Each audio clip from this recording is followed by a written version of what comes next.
मेरे सभी दर्शकों को नमस्कार। मैं Satyanarayan Chaudhary, chief trainer, international horticulture innovation and training centre, Durgapura, Jaipur, Rajasthan. आज आपके समक्ष कार्नेशन फ्लावर की कल्टीवेशन कैसे करें इसकी बात करने के लिए डच रोज, जरबेरा, क्राइसेंथेमम, कार्नेशन यही कट फ्लावर कहलाते हैं। इनको पॉली हाउस में उगाया जाता है, तो इन्हीं में से है कार्नेशन। इसकी खेती कैसे करें पॉली हाउस में, इसी की जानकारी के लिए हम यहाँ पर चर्चा करते हैं। कार्नेशन जो है इसका निक नेम इसकी बात करते हैं तो डिवाइन फ्लावर के नाम से जाना जाता है, गार्डन पिंक के नाम से भी ये जाना जाता है। इसके बॉटनिकल नेम यानी वानस्पतिक नेम की बात करते हैं तो डायंथस कैरियोफाइलम इसका बॉटनिकल नाम है। पहला जो है वो जीनस को दर्शाता है, दूसरा स्पीशीज को दर्शाता है। फैमिली इसकी जो है कैरियोफाइलेसी है। इसके ओरिजिन प्लेस की बात करते हैं, उत्पत्ति स्थल की बात करते हैं तो साउदर्न फ्रांस है, यानी दक्षिणी फ्रांस इसका उत्पत्ति प्लेस है, वहीं का इसका ओरिजिन है। यदि क्रोमोजोम की बात करते हैं तो क्रोमोजोम नंबर 2N2X30 ये इसका जो है क्रोमोजोम नंबर होता है। और पहली बार जो है इसको इंट्रोड्यूस किया गया था भारत देश के अंदर, वो 1980 में किया गया था। सेम टाइप का कार्नेशन इंडिया में 1980 के अंदर उगाया गया था। आजकल वर्तमान में प्रेजेंट डेज के अंदर जो है मॉडर्न कार्नेशन जो ओरिजिनेटेड फ्रॉम किससे, सेमी कल्टीवार ग्रुप से है, उसको यहाँ पर कार्नेशन के तौर पर उगाया जाता है। यानी कि जो फर्स्ट में 1980 के अंदर उगाया गया था सेमी टाइप का कार्नेशन, उसी का जो है दूसरा ग्रुप है जो है हम काम में ले रहे हैं उगाने के लिए। यदि हम आइडियल कंडीशन की बात करते हैं कि कार्नेशन के लिए आइडियल कंडीशंस हो तो वो 18 से 23 डिग्री सेंटीग्रेड टेम्परेचर, और ह्यूमिडिटी की बात करते हैं तो वो लगभग आपका जो है 30-35 से लेकर के 65-60% तक ह्यूमिडिटी हो, ये होना ही चाहिए। तो 30-35 तो देखिए बातें हैं अलग टाइप की, लेकिन एग्जैक्ट ह्यूमिडिटी की बात है तो जितना ह्यूमिडिटी होगा टेम्परेचर उतना ही डाउन होगा। तो हम 60% की तरफ चलें तो वो बेस्ट रहेगा। जैसे जैसे आप डाउन जाएंगे टेम्परेचर बढ़ेगा तो फूल में वो चीज़ नहीं रहेंगी, वो कंटेंट्स नहीं रहेंगे। इसलिए ह्यूमिडिटी थोड़ा बढ़िया बना करके रखें, ये कहना मैं चाह रहा हूँ। यदि ऑप्टिमम टेम्परेचर क्वालिटी प्रोडक्शन के लिए चाहिए ना, तो 10 से 20 डिग्री सेंटीग्रेड हो जाए तो बहुत ही बढ़िया हो जाता है, लेकिन राजस्थान में ऐसा पॉसिबल नहीं है। तो आज की तारीख में कार्नेशन भी हम लोगों के अलावा और कोई करते नहीं है। हमने ही जो है इंस्टीट्यूट में किया है। हम अभी किसानों को कार्नेशन को उत्पादित करने की बात नहीं कर रहे, लेकिन जो ठंडे प्रदेश के लोग हैं उनको इसके ऊपर जाना चाहिए, पैसा कमाना चाहिए। मिनिमम लाइट इंटेंसिटी की बात करते हैं तो राजस्थान के अंदर 1,50,000 लक्स लाइट गिरता है, लेकिन इसको 21.5 लक्स लाइट ही चाहिए। इतना कम लाइट इसको चाहिए, यानी 21.5 के लक्स, यानी कि 2000 फुट कैंडल्स, इतना लाइट ही कम से कम इसको चाहिए। इसका मतलब राजस्थान में तो बहुत ज़्यादा एक्स्ट्रा है, तो कैसे होगा? तो नहीं हो सकता। इसीलिए हमने व्यवस्था की है कि पॉली हाउसों के अंदर किया जाए, ओपन में तो किसी भी सूरत में नहीं हो सकता। और पॉली हाउसों में यदि व्यवस्था देते हैं, टेम्परेचर ह्यूमिडिटी सही कर देते हैं तो जाके किया जा सकता है। इसका जो इन्फ्लोरेसेंस है, पुष्पक्रम जो है वो स्पाइक टाइप का होता है। ये किताबों की चीज़ें हैं, ज़्यादा किसानों के काम की नहीं। किसानों के काम की तो यही है कि टेम्परेचर कितना हो, ह्यूमिडिटी कितना हो, कितने लक्स लाइट की ज़रूरत पड़ती है। यदि हम पिंक कार्नेशन की बात करते हैं तो डायंथस प्लूमेरियस उसका नाम है, और चाइना और इंडिया पिंक्स इसकी बात करते हैं तो ये डायंथस चाइनेंसिस इस वैरायटी से आया है, जो चाइना में उगाया जा रहा है, इंडिया में उगाया जा रहा है। स्टैंडर्ड कार्नेशन का मतलब होता है कि बड़े फूल वाला एक सिंगल स्टेम है, उसके ऊपर एक बड़ा फूल आ जाए, स्टैंडर्ड कार्नेशन कहलाता है। इसकी इंडिया के मार्केट में ज़्यादा डिमांड है स्टैंडर्ड कार्नेशन की। और स्प्रे कार्नेशन की बात करते हैं तो इसका मतलब है कि छोटे छोटे फूल आ जाए एक डंडी के ऊपर। और ये जो है ज़्यादा फेमस है, प्रसिद्ध है यूएसए के अंदर। कहने का मतलब ये है कि हम दो प्रकार की वैरायटी उगाते हैं कार्नेशन में, स्टैंडर्ड और स्प्रे टाइप का। तो इंडियन स्टैंडर्ड टाइप को पसंद करते हैं, यूएसए वाले जो है वो स्प्रे टाइप की वैरायटी को पसंद करते हैं। स्वीट विलियम डायंथस बारबेटस, ये कॉमर्शियली ग्रोन फॉर सीड्स, बीज बनाना है तो इस स्वीट विलियम वैरायटी को उगाना चाहिए, ऐसा यहाँ पर कहा जा रहा है। यदि कॉमर्शियली कार्नेशन स्पीशीज की हम बात करें तो अलग अलग हमारे पास में वैरायटीज है। जैसे परपेचुअल कार्नेशन है तो ये दो वैरायटी के क्रॉस से तैयार किया हुआ है, डायंथस कैरियोफाइलस और डायंथस चाइनेंसिस। इन दोनों के कॉम्बिनेशन से, इनके क्रॉस से परपेचुअल कार्नेशन तैयार किया गया है। तो ये अलग अलग कार्नेशन के टाइप है, मालमेशियंस टाइप, रॉयल कार्नेशन है ना, marguerite carnation, white carnation, yellow carnation, India pink और China pink carnation, either tetraploid और हेक्साप्लॉइड कार्नेशन। ये अलग अलग वेराइटियाँ जो अलग अलग इनसे जो किया हुआ है। जैसे रॉयल कार्नेशन की बात करते हैं तो मालमेशन और पेरेपिचुअल कार्नेशन, इन दोनों के क्रॉस से इसको तैयार किया हुआ है। यदि इंडियन पिंक की बात करते हैं तो डायंथस चाइनेंसिस और जापानीज पिंक, इनसे इसको तैयार किया हुआ है। ऐसे अलग अलग वेराइटियाँ हैं, काम में ले सकते हैं। First intra specific hybrid develop in world, विश्व के अंदर यदि ये बात करते हैं कि किसने किया था सबसे पहला, तो थॉमस था। थॉमस फेयरचिल्ड 1717 के अंदर तैयार कर दिया था पहला इंट्रा स्पेसिफिक हाइब्रिड वेराइटी। वो किस किस से तैयार की थी, वो कार्नेशन को और स्वीट विलियम दोनों को क्रॉस करवाया था, तब जाकर के पहला इंटर स्पेसिफिक कार्नेशन वैरायटी तैयार हो गई थी।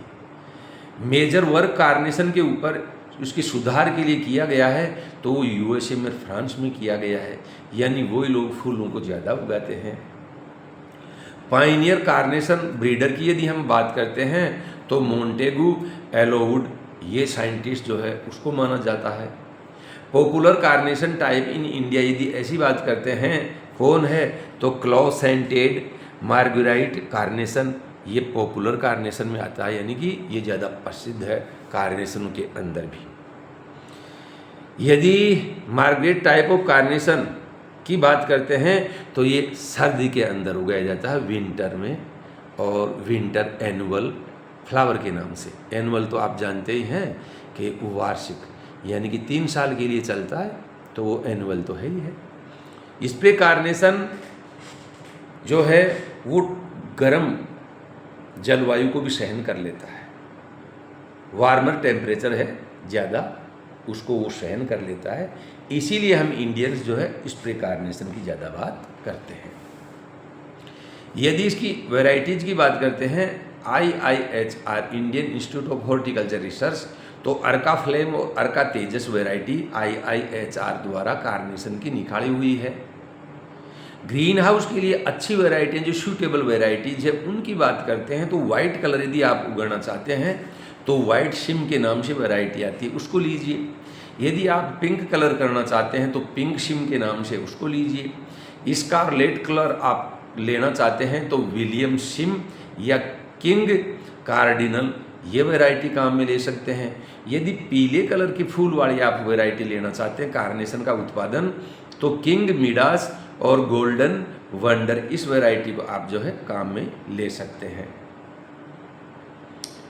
और 2 टोन्ड वैरायटीज, यानी 2 उसमें आपके वो रहते हैं, तो उस टाइप की वैरायटी में है डायरी मेड, ईस्टर्न वंडर, इस टाइप की वैरायटी है। ऐसे अलग अलग जो है वैरायटियां हैं। रिसेंटली डेवलप्ड वैरायटी में पाइको है। लॉन्गेस्ट शेल्फ लाइफ वाली जो वैरायटी कल्टीवार है उसको रोलैंड नाम से जाना जाता है। रोलैंड नाम की वैरायटी है, वो लंबे टाइम तक कटिंग के बाद में जीवित रहती है, सेल्फ लाइफ उसकी ज़्यादा है, ऐसा कहा जाता है।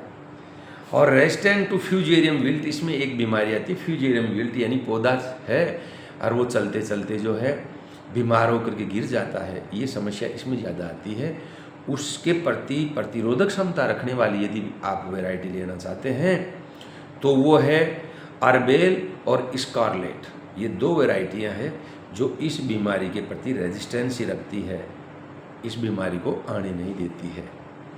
ट्रांसजेनिक कार्नेशन की बात करते हैं तो मून डस्ट, और इसके जो कलर की बात करते हैं तो वो है वॉयलेट पर्पल कलर इसका होता है। इन वैरायटियों को हमारे नवाचारी कृषक पॉली हाउस के अंदर उगा सकते हैं यदि इच्छा रखते हैं तो। अब आपको उगाना है तो प्लांटिंग मेटल की जरूरत पड़ेगी। प्लांटिंग मेटल यदि आपको चाहिए तो ये सामने आप प्लांटिंग मेटल देख रहे हैं, ये आपको जो है अपने साउथ साइड से, पूना महाराष्ट्र साइड से लाना पड़ेगा, वहाँ जाना पड़ेगा, बातचीत करनी पड़ेगी।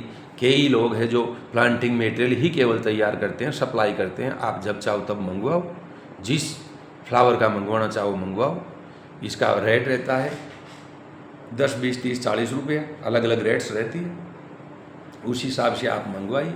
तो हम भी जो यहाँ पर मंगवाए हैं बाहर से, और फिर इनको हमने हमारे पॉली हाउस के अंदर लगाया है। क्रॉप का ड्यूरेशन 3 साल का रहता है, या मैंने 2 लिखा है। टेम्परेचर 40 डिग्री 14 डिग्री से 16 डिग्री सेंटीग्रेड रात का, दिन का जो 17 से 22 डिग्री सेंटीग्रेड, ये मैं आपको पहले बात कर चुका हूँ। तो ये आपकी जो है प्लांटिंग मटेरियल है। प्लांटिंग मटेरियल को तरीके से लेकर के आना है। ये जो प्लग के अंदर जो है पौध को लगाया हुआ बड़ा शानदार पौध है। पौध लाते टाइम ध्यान ये दें कि उनके ऊपर कोई भारी चीज़ भूल करके रख ना दे, ज़्यादा टेम्परेचर वाली जगह पर उसको नहीं रखें। इसको लाने के बाद में ठंडी जगह पर रखें, थोड़ा खुला खुला छोड़ें, और लगाते टाइम ध्यान रखें जब क्यारियाँ तैयार हो जाती है, एक गमले में पानी लिया, उसमें 1 लीटर 2 ग्राम बाविस्टिन दवा डाली, पौधे के जड़ सिस्टम को, रूटिंग सिस्टम जो है जड़ तंत्र, उतने से पोर्शन को उसमें डिप किया और जड़ क्यारी पर लगा दिया। ये ध्यान रखना होगा, अच्छा रहेगा।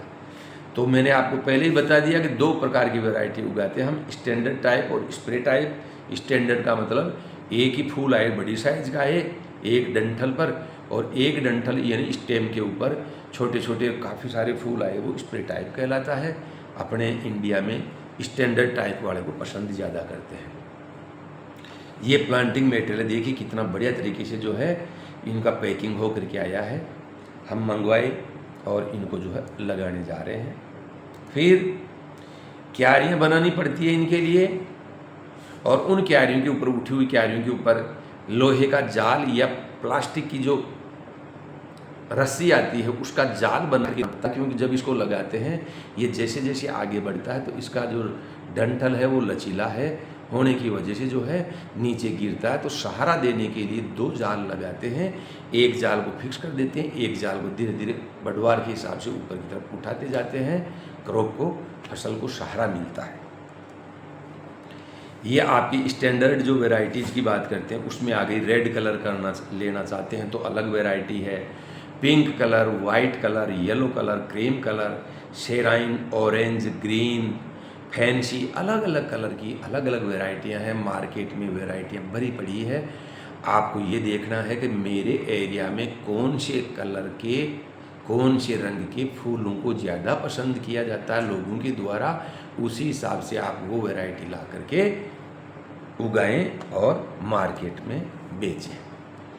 यहाँ पर पौधों को लगाने के लिए देखिए जगह जगह छेद बना दिए हैं अपनी क्यारी के ऊपर। इस छेद के अंदर पौधों को ट्रीट करके यहाँ पर रखने वाले हैं। तो स्प्रे टाइप का जो वेराइटीज़ है जो यूएसए वाले पसंद करते हैं उसकी भी अलग अलग वेराइटी है। ये जैसे रेड कलर करना चाहते हैं तो पिंक, येलो, वाइट, अदर हैं। फिर ये पौधे लगा दिए साहब, उपचारित किया और पौधों को लगा दिया। देखिए जाल के बीच में एक एक खांचा छोड़ दिया है और इनको लगा दिया है। फिर ये देखिए आप अच्छे तरीके से, कितना बढ़िया तरीके से प्लांटेशन किया गया है। यहाँ पर स्क्वायर मीटर 20 पौधे लगते हैं। जरबेरा में 6 पौधे पर स्क्वायर मीटर लगते हैं। डच रोज में 7 या 8 पौधे पर स्क्वायर मीटर लगते हैं। इसमें 20 पौधे पर स्क्वायर मीटर के हिसाब से लगाया जाता है। फिर ये प्लांटेशन करते हुए देखिए आप, एक क्यारी के ऊपर इन जनरल डच रोज और जरबेरा में 2 लाइनें ड्रिप की लेटरल लाइन्स बिछती है, जबकि इसमें 3 लाइनें लेटरल लाइन्स वाली बिछाई जाती है। और उनके ऊपर फिर ये जो है एक जाल रख दिया जाता है, उसको फिक्स कर देते हैं। एक दूसरा जाल और रखा जाता है। फसल जैसे जैसे बढ़वार करती है, बढ़ती है, उस जाल को ऊपर की तरफ उठाते हैं और फसल को सहारा देते हैं। अभी बता देंगे आपको। ये हमारे जो है लेबर इनको लगा रही है, प्लांटिंग कर रही है। ये इनका प्लांटिंग चल रहा है और ये प्लांटिंग फिर जो है ये देखिए आप, क्यारी के किनारे पर एंगल लोहे के लगा दिए गए हैं। उनके यहाँ पर जो है जाली को फिक्स कर दिया जाता है ऐसे। और फिर धीरे धीरे फसल हमारा बड़ा होने लगता है, पानी वगैरह पिलाते रहते हैं। ये ऐसे जाल बनता है, उसको दिखाया गया नेटिंग। ये देखिए आप, बिल्कुल बढ़िया तरीके से पूरा प्लांटिंग हो गया है, पौधरोपण का काम पूरा हो गया है। अब देखिए एक क्यारी के ऊपर 1 2 3 4 5 6 लाइनें हैं पौधों की। तो 2 लाइनों के बीच में एक लेटरल लाइन डाली जाती है। तो कितने की जरूरत पड़ी? 3 लेटरल लाइन की जरूरत पड़ी, इसलिए 3 लगती है। वहाँ पर हमारे 2 ही लाइनें थी और 2 लाइनों के लिए हम 2 लेटरल लाइन लगा रहे थे। इस टाइप का ध्यान अपने लोगों को ज़रूर रखना चाहिए यदि आप इनकी कल्टीवेशन पर जाते हैं। तो आप देखिए कितना बढ़िया तरीके से दिख रहा है। पूरा प्लांटेशन कंप्लीट हो गया है। प्लांटेशन करते ही आपको पानी पिलाना तो शावर से पिलाना चाहिए। देखिए ऐसे ये शावर ले रखा है हमारे लेबर ने और इससे जो है क्यारी के ऊपर पानी डाल रहे हैं ताकि प्रेशर से पानी नहीं गिरता है। अभी अभी लगाए हुए पौधे हैं तो इनको कोई डिस्टर्बेंस ना हो। स्ट्रेस में आए हुए हैं अभी भी, ये कितने दूर से आए हैं, यहाँ आकर के लगे हैं। वहाँ का वातावरण अलग था, यहाँ का अलग था, इसलिए इनको डिस्टर्बेंस ना करें और तरीके से पानी दें शावरिंग से फर्स्ट कुछ टाइम के लिए। फिर आगे आपका फसल बढ़ने लगता है। ये हमारे जो पॉली हाउस है 560 स्क्वायर मीटर के हैं और इनमें फिर फसल बड़ा होने लगता है। इस हिसाब से आप रोज़ फर्टिगेशन वगैरह जरूरत पड़े तो कर दीजिए, नहीं पानी पिलाते रहिए। वर्मी कंपोस्ट वगैरह क्यारियों के ऊपर डालते रहिए, पानी पिलाते रहिए, बढ़िया आपका क्रॉप चलेगा, कोई दिक्कत वाली बात नहीं है। जो पाथवे है, चलने के रास्ते हैं, जैसे इसमें ये पाथवे है, इधर ये पाथवे है, इन पाथवे में ही केवल आप चलें। क्यारी के ऊपर पैर कभी भी नहीं रखें, भूल करके भी नहीं रखें। यही नवाचारी कृषक इनोवेटिव फार्मर की पहचान है। ये आपकी जो क्रॉप और बड़ी हुई और क्रॉप बढ़िया हुई, कितनी बढ़िया फसल चल रहा है। देखिए सही तरीके से हम काम करते हैं तो दिक्कत नहीं आती, लेकिन काम क्या करना है और काम क्या कर दिया वहाँ पर हमारे को परेशानी ज़रूर आ जाती है। ये बढ़िया फसल आपका, अब जैसे ये फ्लावरिंग का स्टेज आ गया है, अब पुष्पन आने वाला, फूल आने वाला है इनके अंदर। इनमें पिंचिंग भी करते हैं, इनमें अलग शाखाएं निकलने लगती हैं, उनको तोड़ देते हैं। वो जो पिंचिंग करते हैं उसको हम प्लांटिंग मेटेरियल के तौर पर काम में ले सकते हैं। ये आपका जो इनका जो है फूल आ गया, ये पुष्प आ गया, ये फूल आ गया। इसका मतलब अब आप इस डंडी का कटिंग कर सकते हैं। कटिंग होगा यहाँ पर, यहाँ तुड़ाई नहीं होगी, यहाँ कटिंग होगा सिकेटियर से। एक सिकेटियर आता है जो काट भी देता है, पकड़े भी रहता है, कट एंड होल्ड टाइप का सिकेटियर होता है, उससे हम कटिंग कर लेते हैं। ऐसे सारी जितनी भी ये स्टिक्स है उन सब की कटिंग करके एक जगह ले जाते हैं, एक बाल्टी रखते हैं, उसमें 2 लीटर लगभग पानी डाल देते हैं, उसमें इन डंडियों को सबको खड़ा कर देते हैं। फिर कुछ टाइम बाद में वहाँ से पीएचडी लेबोरेटरी में ले जाते हैं, 20-20 के गुच्छे बनाते हैं और फिर बॉक्सेज पैक करके मार्केट में उतार देते हैं विपणन के लिए।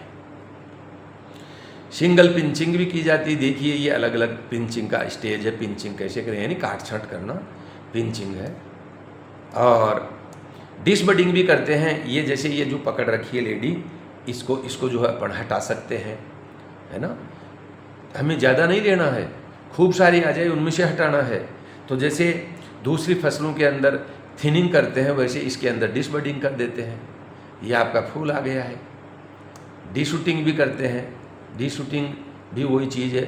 और हार्वेस्टिंग इनकी जो है अपन करते हैं सिकेटियर से। इस प्रकार से जो है हम स्टैंडर्ड टाइप के जो फ्लावर लेते हैं तो 200 फ्लावर पर स्क्वायर मीटर के हिसाब से हमारे को उत्पादन मिलता है। 200 फ्लावर है और 1008 स्क्वायर मीटर एरिया है, तो आपको वहाँ पर जो है उत्पादन मिल जाएगा 2 लाख डंडियाँ, 2 लाख स्टिक्स स्टैंडर्ड टाइप की। और स्प्रे टाइप की करते हैं तो 2,50,000 डंडियाँ जो है 1008 स्क्वायर मीटर एरिया यानी आधा बीघा ज़मीन वाले पोलिया उसमें आपको मिल जाती है। ये रहता है इसका साल भर का। तो ये था हमारा एक चैप्टर कार्नेशन के ऊपर। तो जो लोग फूलों में डच रोज, जरबेरा, क्राइसेंथेमम, कार्नेशन, इनमें से कार्नेशन के ऊपर जाना चाहते हैं वो इस फूल की सही जानकारी लेकर के फिर इस पर जाएं और मार्केट में इसको सेंड करें, अच्छा पैसा कमाएं, समृद्ध बने, आगे बढ़ें, देश का नाम रोशन करें, आपका खुद का नाम रोशन करें। आपने मुझे बहुत अच्छी तरीके से सुना। आप सभी को लॉट ऑफ थैंक्स, धन्यवाद, नमस्कार, जय हिंद।